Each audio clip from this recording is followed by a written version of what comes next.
오늘은 말씀드렸듯이 맥추 감사절입니다. 맥추절은 유월절 그리고 초막절과 함께 3대 절기 중에 하나입니다. 그러니까 출애굽한 이스라엘 백성이 반드시 지켜야 할 절기로서 하나님이 3가지 절기를 주셨는데 그 중에 하나가 맥추절, 맥추감사절입니다. 구약에 보면 맥추절을 다른 말로도 쓰여 있어요. 칠칠절 혹은 초실절, 이게 다 같은 말입니다. 그리고 오순절도 같은 말입니다. 히브리 사람들은 1년에 2번 추수를 합니다. 봄에는 지금 요즘이죠. 밀과 보리를 추수를 하고, 가을에는 포도, 무화과, 감람나무 열매 같은 것을 추수합니다. 그래서 보리를 추수하는 절기, 그래서 맥추절 이렇게 얘기하는 것이죠. 맥추절은 첫 열매를 하나님께 드리고 아들과 딸, 남종과 여종, 그리고 하나님의 일을 하는 레위 사람, 고아와 과부, 나그네들과 함께 그 열매를 나누면서 축제를 해라, 그런 절기입니다. 그러니까는 먹고 마시고 놀아라, 그런 절기라고요. 고아, 과부, 나그네, 이들은 구약 성경에 기록된 3대 약자들입니다. 물론 여기서의 과부는 60살이 넘은 과부를 얘기하는 것입니다. 따라서 맥추절은 단순히 하나님께 감사하고 그것으로 끝나는 것이 아니라 한 걸음 더 나아가서 가난하고 연약한 사회적인 약자들을 돌아보라라는 그런 절기가 맥추절입니다. 우리가 잘 아는 구약에서 제일 아름다운 이야기 중에 하나가 룻기 아닙니까? 바로 이 룻기의 배경이 맥추절입니다. 보리 추수할 때. 그래서 가난한 과부인 룻과 그의 늙은 시어머니, 과부죠, 나오미가 이제 모압 땅에 잘 먹고 잘 살려고 가서 하다가 거기서 다 남자들은 다 죽고 망하고 해서 다시 베들레헴으로 돌아오지 않습니까? 그때 거기에 보아스가, 먼 친척인 보아스가 그들을 만나서 그들을 공개하고, 그 다음에 룻과 보아스가 결혼까지 하게 되고, 그래서 룻과 보아스의 그 자손 중에 다윗 왕이 나왔잖아요. 그리고 다윗의 자손으로 예수 그리스도께서 나오는 그런 아름다운 이야기의 배경이 바로 맥추절입니다. 맥추절과 오순절은 같은 날입니다. 한국교회에서는 오순절을 예수님이 부활하신 다음에 50번째 되는 날, 그렇게, 그리고 승천하신 지는 10일째 되는 날로 규정해서 성령 강림절로 이렇게 바꿔서 지키기도 하고요. 맥추절은 7월 첫째 주, 이렇게 맥추 감사절로 드리고 있습니다. 본문 29, 30절을 다시 한번 좀 읽어보겠습니다. 너희가 여호와께 감사 제물을 드리려거든 너희가 기쁘게 받으심이 되도록 드릴지며 그 제물은 그날에 먹고 이튿날까지 두지 말라. 나는 여호와니라. 이 레위기 22장은요 제사에 대한 규례를 담고 있습니다. 그래서 전반부는 제물에 대해서 이야기하고 있고, 후반부는 제물은 제물인데 하나님이 받으시는 제물에 대해서 특별히 다루고 있습니다. 이것은 특히 어떤 이스라엘 사람들이 그 당시 하나님이 받으실 수 없는 제물을 막 가지고 와가지고 그냥 제사는 드려야 되니까 마치 의무방어전 하듯이 그 제물을 드려서 헛된 제사를 드려서 헛된 예배를 드리는 사람들이 많이 있었습니다. 주로 제물을 드릴 때 소나 양 중에서 품질이 좋고 건강하고 값나가는 것을 드리지 않고 소 중에 눈 먼 거, 쩔뚝쩔뚝하는 거, 피부병이 있는 거, 그리고 부상당한 거, 상품 가치 없는 싸구려, 이런 것을 드리는 사람들이 있었습니다. 그 인색함과 하나님을 무시하는 행위로 인해서 그들의 제사는 하나님이 받지 않으셨습니다. 그래서 모세는 이 심각하게 여겨가지고 레위기 22장을 통해서 하나님이 기쁘게 받으실 제사와 그 제물이 무엇인지에 대해서 이야기하고 있는 것입니다. 오늘 성경은 하나님이 받으실 만한 감사가 어떤 것인지에 대해서 크게 3가지로 이야기하고 있습니다. 첫째는 하나님이 받는 그 제사와 감사는 반드시 희생이 있는 제사여야 한다는 것입니다. 29절 우리말 성경에는 감사 제물을 드리려거든이라고 적혀 있지만 히브리 원문에서는 감사 제사로 희생 제사를 드릴 때, 희생 예배를 드릴 때라고 되어 있습니다. 즉 제사는 희생을 필요로 하는 헌신이라는 것입니다. 제사에는 반드시 희생이 있어야 됩니다. 모든 제사에는 짐승을 바치거나 가난하면 곡식을 바쳐서 하나님께 제사를 하였던 것입니다. 그러니까 제사가 성립되기 위해서는 희생 제물이 죽는 희생이 필요했지만 자기의 소유를 하나님께 드리는 사람, 즉 헌제자의 희생도 필요했다는 것이죠. 제단 위에서 죽어가는 제물은 우리가 알듯이 하나님과 우리 사이의 그 화목을 위해서 주는 것 아닙니까? 바로 예수 그리스도를 예표한 것이죠. 그것을 보면서 우리는 다시 한번 주님이 우리에게 베푸신 구원이 얼마나 큰가, 그렇게 이스라엘 백성들처럼 회상하는 것입니다. 430년간 이집트의 노예 생활에서 그 종살이가 얼마나 가혹했습니까? 모세와 아론이 하나님의 명령을 받고 바로에게 가가지고 내 백성을 내놔라. 내 백성이 광야에 가가지고 하나님께 예배하겠다. 그렇게 이야기했거든요. 그때 바로가 순수히 백성을 내놨습니까? 결코 그렇지 않았죠. 9가지 재앙을 다 처맞고도 꼼짝도 않던 그 바로가 10번째 재앙, 첫 아들의 죽음, 장자의 죽음, 그 재앙을 맞고 항복했습니다. 그 재앙이 어떻게 이루어졌습니까? 모세와 아론이 가가지고 장자가 죽을 것이다 이렇게 해가지고 시작된 것인가요? 아니죠. 바로 어린 양의 희생을 통해서 이루어졌죠. 장자의 죽음 그 전날에 어린 집집마다, 이스라엘 백성 그 집집마다 어린 양을 잡아가지고 그 피를 문설주와 임방에 바르고 그것을 죽음의 천사가 그 죽음의 칼을 들고 갈 때 문설주에 어린 양의 피가 묻혀있는 집은 통과하고 묻혀있지 않던 그 불신앙의 집들은 다 그 초태생들이, 장자들이 죽임을 당했지 않습니까? 그러니까 이 어린 양의 이 희생의 피로 이스라엘 백성들이 애굽의 종살이에서 벗어난 것은 바로 우리가 하나님의 어린 양 예수 그리스도의 죽음을 통해서 죄와 사단의 지배에서 벗어나 하나님의 나라로 들어가게 될 것을 미리 바라본 것이라고요.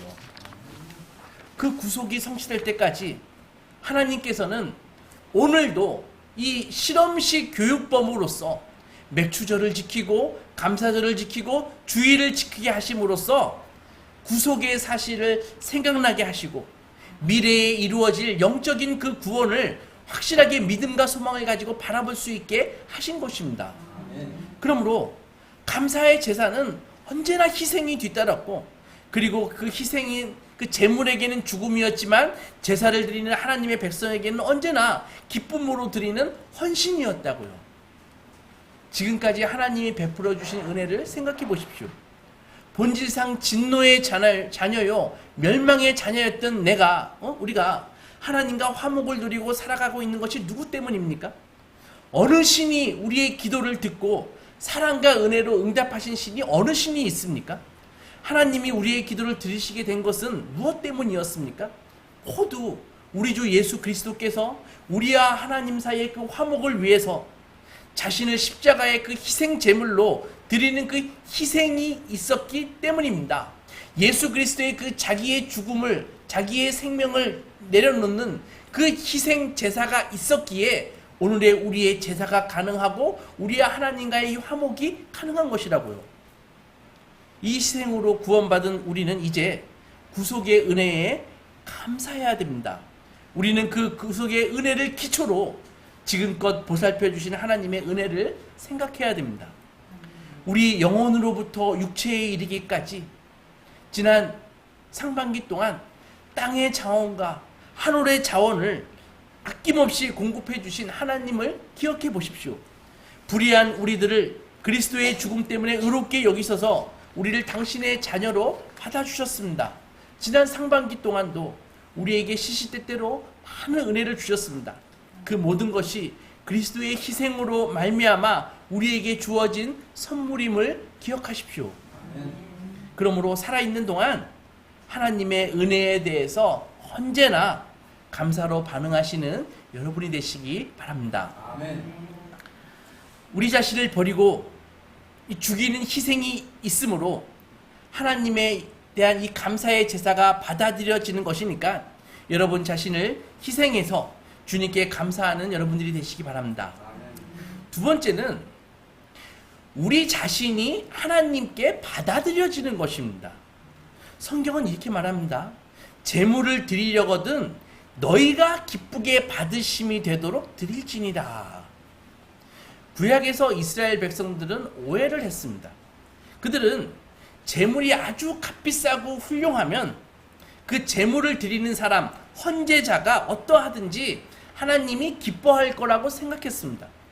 그러나 하나님은 거룩하신 완전하신 분, 그 도덕적인 신이시기 때문에 하나님은 제물을 하나님께 드릴 때 그 제물의 크기나 제사의 그 화려한 형식에 의해서 감동받으시는 분이 아니십니다. 숫자가 많이 모였다는 그 사건으로 그 일로 인해서 특별히 더 감동받으시는 분이 아니시라는 것입니다. 독생하신 하나님이신 예수님이 마태복음 5장에서 뭐라고 말씀하셨습니까? 23절에 보면 그러므로 예물을 제단에 드리려다가 거기서 네 형제에게 원망 들을 만한 일이 생각나거든. 예물을 제단 앞에 두고 먼저 가서 형제와 화목하고 와서 예물을 드려라 라고 하셨습니다. 이렇게 하나님은 제물을 드리는 그 헌제자가 일치돼 가지고 하나님 앞에 바쳐질 때 그 제사를 최고의 제사로 여기셨다고요. 즉 하나님은 그 한 사람이 드리는 그 제물과 그가 드리는 제사를 같이 보셨습니다. 말하자면 헌제자가 드리는 제물과 그 헌제자를 하나로 보셨다는 것입니다. 제사를 드리는 그 헌제자와 제물과 나누어질 수 없기 때문에 헌제자는 제물을 능가할 수 없고 제물을 능가하는 헌제자도 없는 것입니다. 왜냐하면 헌제자가 정말 진심으로 하나님 앞에 자신을 드린 사람이라면은 최고의 제물을 드릴 것이기 때문입니다. 만약에 제물과 헌제자가 이렇게 분리되고, 제물과 헌제자가 분리되고 그럼에도 불구하고 하나님을 감동시킬 수 있다면은 그것은 제물이 아니라 뇌물이 되는 것입니다. 하나님은 당부하셨습니다. 출애굽기 23장에서 8절에 너는 뇌물을 받지 말라. 뇌물은 밝은 자의 눈을 어둡게 하고 의로운 자의 말을 굳게 하느니라. 뇌물은 사회를 불공정하게 만들고 특권을 가진 사람들을 막 만들어내죠. 공평하신 하나님이 그걸 원하시겠습니까? 결코 그렇지 않다는 것이죠. 시편 51편은 다윗이 우리아의 아내 바세바를 범하고 선지자 나단으로부터 정말 비수 같은 책망을 듣고 회개하며 지은 시가 시편 51편입니다. 다윗은 범죄하고 난 직후에 하나님께서 궁금했습니다. 하나님께서 내 자신을 용서하셨을까? 그래서 기도를 했는데 전혀 응답도 없고 마음에 감동도 없습니다. 그래서 제사를 한번 드려보았습니다.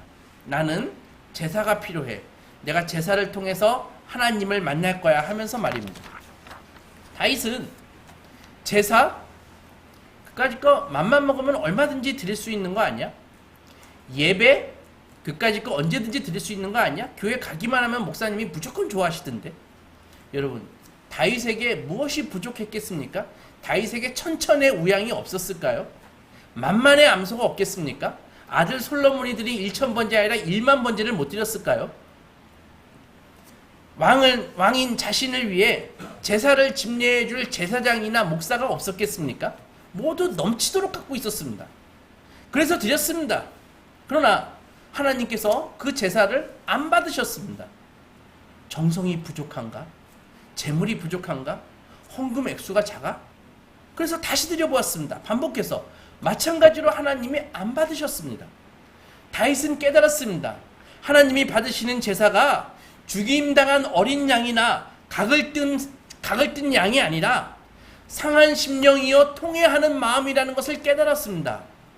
이스라엘 백성들 사고 속에서도 오랫동안 갖고 있는 오해가 있었습니다. 그것은 제물이 아주 비싸고 헌금 액수가 아주 크고 훌륭하면 헌제자의 마음이 따라오지 않아도 하나님께서 드려지는 제사가 될 수 있을 것이라는 생각이었습니다. 그러나 그것은 중동에 있는 다른 이방 사람들이 갖고 있는 뇌물 사상이었습니다. 그들의 신은 도덕적인 신들이 아니기 때문에 재물을 좋은 것을 주면은 그것으로서 그 제사를 드리는 그 사람의 도덕성에 대해서는 일체 묻지도 않고 따지지도 않습니다. 그냥 재물을 보고 재앙을 피하게 해주거나 복을 주는 그런 신들이었다고요. 그것은 동양의 우리나라도 다르지 않아서 굿이나 비싼 부적을 사면 어떤 애군이라도 막을 수 있다고 생각하는 것과 동일합니다. 아주 도가 많이 깊은 스님이 그린 그림을 집에다 걸어두면은 애군을 막을 수 있다고 생각하는 것과 똑같은 것이라고요. 굿을 요청하는 사람의 도덕성은 중요하지 않습니다. 여러분, 점을 보거나 무당에게 가보십시오. 치성이 중요하지 의뢰인의 도덕성 같은 것은 묻지도 따지지도 않습니다. 그러나 성경은 분명히 말합니다. 너희가 하나님께 감사 제물을 드리려면은 너희가 먼저 하나님께 기쁘게 받으심이 되도록 드릴지니라. 미가 선지자 시절에 이스라엘 백성들의 사회는 아주 불의가 만연했습니다. 권력자와 부유한 자들이 그 횡포가 하늘을 찔렀고 이에 비해 가난한 자들은 계속 고통을 받고 약탈을 당하고 있었습니다. 종교는 그러한 사회의 현실을 철저히 눈감고 무시하고 기득권층에 그의 입맛에 맞게 모든 것을 다 제사를 드려줬었습니다. 그래서 사람들은 그저 제사만 잘 드리면 문제가 없을 것이라고 생각했습니다. 착취와 수탈로 돈은 얼마든지 있으니까 그래서 이렇게 노래했습니다. 미가서 6장 6절 보면 이런 말이 있습니다. 내가 무엇을 가지고 여호와 앞에 나아가며 높으신 하나님께 경배할까? 내가 번제물로 1년 된 송아지를 이번에 바쳐볼까? 여호와께서 천천의 수양이나 만만의 강물 같은 기름을 기뻐하실까? 내 허물을 위해서 내가 맏아들도 바칠 수가 있어. 내 영혼의 죄로 말미암아 내 몸을 열매로 드려볼까? 미가는 그런 생각을 꾸짖으며 8절에서 이렇게 말했습니다. 사람아, 이 인간아, 주께서 선한 것이 무엇임을 내게 알게 하셨으니 여호와께서 구하시는 것은 오직 정의를 행하며 인자를 사랑하며 겸손하게 하나님과 행하는 것이 아니냐. 천천의 수양과 만만의 기름 1년 된 송아지나 자기 자식을 이방신에게 불태워 바치는 그런 것은 하나님이 기뻐하는 것이 아닙니다. 자기 자식을 바치는 사람은 레위기에 읽어보면 오늘 우리가 읽은 그 20장 정도에서 그런 인간은 반드시 죽일지니라고 써 있습니다. 하나님이 기뻐하시는 것은 공의를 행하고 인자를 사랑하며 겸손히 행하는 것. 그것은 뭡니까? 바로 우리 인간의 내면에 깃든 하나님의 형상대로 지음받은 바로 하나님의 성품을 나타내는 것입니다. 그것이 제사라는 것이죠. 바로 그 성품에서 흘러나온 삶의 양식이 그렇게 사는 것이 하나님과 동행하며 사는 것입니다. 여러분, 세상이 감당 못하는 사람이 있습니다. 어떤 사람을 세상이 감당하지 못할까요? 명문대학을 나오고 여러 개의 학위를 갖고 있는 사람? 선거에 당선돼서 높은 지위에 오른 사람? 사업가 재테크에 성공해서 많은 재물을 모은 사람? 그런 것들은 잃어버리기 쉽고 변하기 쉬운 것들일 뿐입니다. 그러면 누가 세상이 감당할 수 없는 사람일까요? 그것은 바로 하나님이 기뻐하시는 사람입니다. 인간이 아니라 하나님이 그 사람을 좋아하는 사람, 그 사람을 보면 하나님의 얼굴에 미소가 확 피는 사람, 그 사람을 세상이 감당할 수 없습니다. 하나님이 기뻐하는 사람, 그 사람은 하나님의 눈에 넣어도 아프지 않는 사람, 어디로 가든지 하나님이 붙들고 있는 사람, 바다 끝에 가서 거할지라도 주의 의로운 손이 그의 어깨를 붙들고 계신 사람, 이 사람이 바로 세상이 감당할 수 없는 사람입니다. 하나님은 때로 그 사람이 잘못할 때 그를 바르게 하기 위해서 때때로 때리시고 징계하십니다. 잘못이 없어도 때때로 그를 연달아요 더욱 성결케 하시기 위해서 때로는 이런저런 고난을 감당케도 하십니다. 하나님이 사랑하시는 사람인데도 그 옆에 악인을 옆에 둬가지고, 악한 인간을 옆에 둬가지고 고통을 당하게도 하십니다. 일시적으로.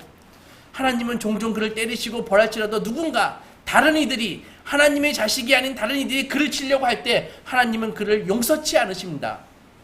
이렇게 하나님은 당신이 사랑하는 사람들을 연단하고 올바르게 하여 더더욱 그가 하나님 앞에 받아들여질 만한 사람이 되도록 당금질하시고 자라게 하신다는 것이죠. 왜? 미가서 6장 8절 같은 사람 만들기 위해서, 즉 공의를 행하고 인자를 사랑하고 하나님과 같이 행하는 사람, 동행하는 사람, 재물 이전에 그 사람 자신이 하나님께 받아들여질 만한 사람 되기를 원하시기 때문입니다. 예수께서 하신 일이 무엇입니까? 바로 하나님을 모르고 하나님을 부정하고 하나님을 무시하고 멀리 떠났던 죄인들을 그분께 받아들여질 만하게 하기 위해서 우리를 위해 고난당하고 죽으셨습니다. 여러분, 우리가 주님을 믿고 하나님의 자녀가 된 이후로 많은 시간이 흘렀습니다. 그러나 정말로 그 많은 날들 중에 주님을 정말 사랑했던 날들이 얼마나 되십니까? 주님을 믿었지만 주님을 제대로 몰랐기 때문에 무지 속에 살아서 하나님을 섬기지 못했던 날들을 체해 보십시오. 길을 알지만 은혜가 떨어져서 도저히 믿음도 없고 살 힘이 없어서 가책을 일부 때때로 받았지만 주님을 섬기지 못했던 날들을 체해 보십시오. 그 모든 날들을 체하고 나면 정말 기쁨으로 주님을 섬겼던 날들만 남을 텐데, 그 수많은 날들은 우리의 지혜 없음과 무능함과 게으름 때문에 주님을 섬기지 못했던 날들이 대부분입니다. 정말 오늘 하루를 죽어도 나를 섬기지 않고 하나님만 섬겼던 날들이 얼마나 됐을까요? 주님은 바로 이런 우리를 기꺼이 용납하시기 위해서 자기의 외아들을 세상에 보내셔서 죽게 하심으로 우리가 이루지 못한 그 의를 이루게 하셔서 그 예수 그리스도의 의를 우리가 전가받게 하셨습니다. 그래서 우리는 본질상 진노의 자식이었지만 예수 그리스도 때문에 하나님의 자녀로 받아들여질 수 있도록 만들어주신 것입니다. 아멘. 이제 우리 예수를 영접한 모든 사람들이 언약의 성취로 하나님께 받아들여질 만한 사람이 된 것입니다. 아침에 아파트를 돌며 운동을 하다 보면 세 종류의 사람을 보게 됩니다. 첫째는 담배 피는 사람들입니다. 많은 사람들이 밤새 참았다가 아침에 눈 뜨자마자 이렇게 내려와가지고 아파트 밑에 나무 밑에 꼿꼿해서 아주 핸드폰을 보면서 맛있게 담배를 피십니다. 두 번째는 경비 아저씨들입니다. 아침부터 빗자락을 가지고 그 담배 꽁초를 치우시고 청소를 열심히 하십니다. 세 번째가 어떤 분들일까요? 바로 강아지를 산책시키시는 분들입니다. 정말 많이 있습니다. 우리 아파트에. 특히 노부부가 처음에 난 손주인 줄 알았어요. 품에서 꺼내가지고. 근데 손주가 아니라 강아지를 꺼내더라고요. 하면서 막 똥오줌을 싸는데 그거 치우는데 전혀 불평이나 거리낌이 없습니다. 아마도 누가 개똥 말고 사람 똥을 좀 치우세요. 그러면 아마 막 노발대발 했을 것입니다. 싸우려고 들었을 것입니다. 아침잠이 그렇게 많을 것 같은 그 아가씨들도 일찍 일어나서 개를 산책시키십니다. 근데 우리 아파트 개들은 솔직히 얘기하면 이쁜 개가 별로 없습니다. 보고 있으면 하나도 안 예쁘게 생겼는데 주위에는 그 강아지가 이뻐서 어쩔 줄을 몰라 합니다. 저 집 강아지가 못생겼는데 왜 이렇게 이뻐할까? 혹시 저 집 강아지는 돈 벌어주나? 그런 생각도 했는데 왜 그렇게 이뻐할까요? 그것은 강아지가 주인을 좋아하기 때문입니다. 영리한 강아지는 엘리베이터에서 내리면 벌써 아파트 안에서 펄쩍펄쩍 뛴다고 합니다. 이 청각이나 후각이 정말 대단하죠. 그죠? 그러니까는 정말 오히려 개한테 감사하는 사람이 그렇게 많대요. 왜냐하면 자기를 반겨주는 유일한 존재는 개밖에 없다는 것이죠. 집안에. 어릴 적 학교에서 집에 오면 저희 집에 강아지가 많았을 때는 집에 11마리가 있었습니다. 마당에 쫙 풀어놓고 키웠는데 세파트 엄마 강아지 엄청나게 큽니다. 송아지만 합니다. 그리고 새끼들 6마리, 발발이 4마리 그렇게. 그래서 11마리 강아지가 문을 열고 탁 들어오면 11마리 강아지가 저희 막 달려오거든요. 그럼 막 정신이 하나도 없습니다. 이 덩치 큰 개는 저를 넘어뜨려요. 왜냐면 제가 탈 정도로 컸기 때문에. 그래서 막 핥죠. 그 지금 생각해보면은 더러워요. 개들이 똥도 11마리가 똥을 얼마나 많이 싸놓겠습니까? 냄새나고. 그래도 우리 집 강아지니까 주인이 내가 개들을 사랑하니까 그게 전혀 문제가 안 되는 것입니다. 여러분, 우리가 어떤 장점과 좋은 점이 있어서가 아니라 바로 하나님의 그 넘치는 사랑 때문에 우리를 받아들여 주시는 것입니다. 아멘. 예수 그리스도 때문에 우리 자신이 하나님께 받아들여지게 되었으니까 더더욱 하나님께 예배에, 이 하나님께 드리는 이 예배에 합당한 사람이 되셔서 주님께 연락되시기 바랍니다. 아멘. 마지막 세 번째는 기쁘게 누리는 것입니다. 오늘 성경은 이렇게 말씀하십니다. 30절 보면 그 재물을 그날에 먹고 이튿날까지 두지 말라. 나는 여호와니라. 무슨 말일까요? 감사의 제사를, 화목 제사를 드리는 그 다음에 그 재물을 아끼지 말고 제사에 참여한 모든 사람들이 나누어 먹고 그것을 소비해버리라는 것입니다. 그러니까는 넉넉하게, 그 당시 얼마나 어려울 때였잖아요. 넉넉하게 살지 않았던 사람들이 화목제는 드리는 날에는 넘치게 드린 그 재물을 하나도 남김없이 그날 모든 사람들에게 나누어 주어서 소비하게 하였습니다. 그 축제의 기쁨이 얼마나 컸겠습니까? 내일을 위하여 따로 떼어놓거나 혹은 모레를 위하여 절약하지 말고 오늘 그것을 모두 소비해버려라. 그렇게 말씀하셨습니다. 이 말씀은 이제 저축 같은 거 하지 말고 계획성 없는 삶을 살라, 그런 말씀이 아니라 이날만은 특별한 날이니까, 특별한 날이니까 하나님의 모두들 하나님의 그 은택을 입고 즐거워하는 것을 한번 느껴보라, 한번 즐겨보라, 그런 것입니다. 그래서 주님께 감사하는 최선의 길 중 하나는 바로 하나님 앞에 기쁨의 삶을 사는 것을 하나님이 제일 기뻐하십니다. 안 그러시겠어요? 하나님이 신이신데 돈이 필요하시겠습니까? 어떻게 하면 하나님이 기뻐하시겠습니까? 바로 우리들이 주 안에서 기뻐하는 삶을 살 때 하나님이 제일 기뻐하신다는 것입니다. 비록 우리에게 필요한 것도 많고 이제 나이도 있어 몸도 연약하고 미래가 불투명하게 느낄 때도 많지만 하나님이 주신 모든 것들 때문에 즐거워하고 기뻐해야 됩니다. 시편 3편에서 다윗은 압살롬을 피해서 도망가면서 시를 지었습니다. 큰 고난과 시련을 만난 다음에 저녁에 자고 아침에 눈을 뜨면 그것이 당연한 것으로 여겼었는데 큰 시련 속에서 깨닫게 됩니다. 아, 저녁에 자고 아침에 깨는 것이 이게 하나님이 나를 붙들고 있기 때문이구나. 그렇게 깨닫게 된 것이죠. 감격했습니다. 사랑하는 소망교회 성도 여러분, 하나님이 우리에게 주신 최고의 은혜를 생각해 보십시오. 뭡니까? 우리를 당신의 자녀로 삼아 주신 것, 이것이 가장 큰 은혜 아닙니까? 그리고 상반기 동안에도 많은 것을 주셨습니다. 맥주절은 상반기를 결산하고 하나님의 주신 복을 세워보는 절기라고 말씀드렸습니다. 하나님께 드리는 최고의 감사는 우리가 하나님이 주신 모든 것을 기뻐하며 누리는 것입니다. 하나님과 일치 속에서 나만 기뻐할 뿐 아니라 나와 함께하고 있는 이 이웃들이 함께 기뻐하는 것입니다. 화목제의 재물을 함께 누리며 즐거워하는 것입니다. 우리에게 주신 것, 그것 때문에 이 모든 것을 주신 하나님의 사랑을 잊어서는 안 됩니다. 그래서 주님의 섭리 속에서 무엇인가 좋은 것들이 주어졌을 때 그것이 과연 누구로부터 왔는가를 항상 생각하고 하나님께 감사와 영광을 돌려야 됩니다. 아멘. 이제껏 우리가 받기만 하면서 인생을 살았다면 이제는 주님께 감사의 희생을 드리십시오. 모든 재물 중 하나님이 가장 기뻐하시는 재물은 우리 자신이 하나님 앞에 받으실 만한 존재가 되는 것입니다. 아멘. 여러분 자신이 하나님의 기쁨이 되시기 진심으로 축원합니다. 아멘. 주님이 주신 모든 것을 두려움 없이 이제는 주님 안에서 누리십시오. 아멘. 그리고 그 누리는 모든 것들을 인해서 하나님의 은총을 찬양하는 소망가족이 되시기 주님의 이름으로 축원합니다. 아멘.